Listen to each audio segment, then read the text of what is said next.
Hey BladeOps, today we are demoing the United Cutlery Sonic Kerambit, and here it is. Probably the best part about the Sonic Kerambit made by United Cutlery is it's going for $15.45, shipping and everything included. So it's an inexpensive option to a self-defense knife, a utility blade Kerambit, at a great price, great value. So take that into consideration when we're demoing the blade. Remember, it's only 15 bucks. Let's start with the sheath.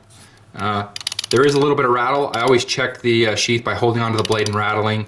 If you're going for kind of a stealth operation or self-defense, you might want a more discreet sheath that doesn't make noise. But remember, it's only 15 bucks. So let's take a look at it. It has this plastic belt clip that is removable. So if you're gonna run it as a neck knife, you definitely wanna remove that. It's just extra bulk, extra width. You can probably, depending on how thick your belt is, we're looking at, that's probably an inch and an eighth right there. You could run your belt through it, or you could hang it as a neck knife right there if you take it apart. It has this little tab that retains the blade in the sheath, and the best way to pull it out is stick your finger in there and just give it a little pull. So it clips in the sheath nicely. One thing I like about the sheath is it does retain the knife. It just makes a little bit of noise. That's something I always check. So we'll go ahead and pull the blade out.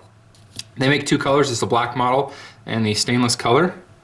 Another advantage to the blade is if you have regulations in your state according to how many finger holes you can have on your blade. This just has one hole and the other one isn't a full hole. It's just a very, very deep finger choil. Overall, 5 3/8, and this is made from the 3GR13 stainless steel. But of course, you didn't buy it for the steel, right? So there's the grip. It's a lot smaller. Most Kerambits you can actually stick your pinky in there and put all your fingers in there, but this one you got your ring finger in there. It's a really, really good grip if you're gonna hold it like that, which is unique. If you're gonna hold it in the dagger style grip, you could put your middle finger in there and hold it out the back. It's nice.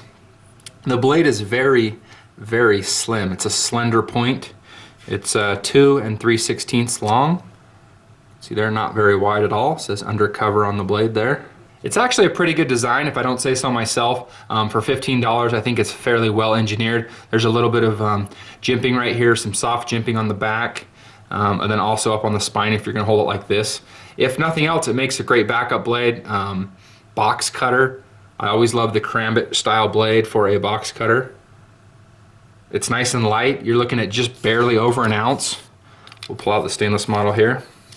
It's slim, it's concealable, it's inexpensive. You could throw it in your bug out bag because you didn't pay a whole lot for it. So if it's just sitting in your bag, it's not that big of a deal.